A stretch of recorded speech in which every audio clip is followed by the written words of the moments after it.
وما نسعى إليه من أهداف لن يحققوا منه ولن تصنعه الفوضى، وإنما يحققوا ويصنعوا الحوار الوطني والعمل المخلص الجاد.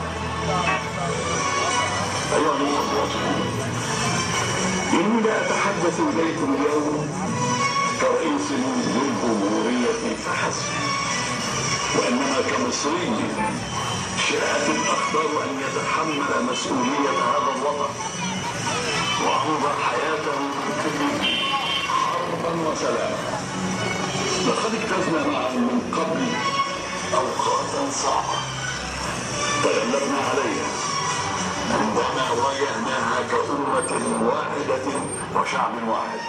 إني لم أتهاون في اتخاذ أي قرارات تحفظ لكل مصري ومصري أمنهم وأمانهم، وسوف أدافع عن أمن مصر واستقرارها وأمان شعبها.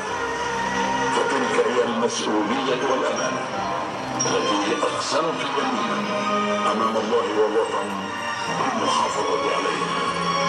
حافظ الله مصر وشعبها وسدد على الطريق خطانا. إن حسني مبارك الذي يتحدث إليكم اليوم يعتز ما قضاه من سنين طويلة في خدمة مصر وشعبها. إن هذا الوطن العزيز هو وطني مثلما هو وطن كل مصري ومصري. فيه عشت وحاربت من أجله ودافعت عن أرضه وسيادته ومصالحه، وعلى أرضه أموت وسيحرص عليه وعلى غيره بما لنا أو عليه.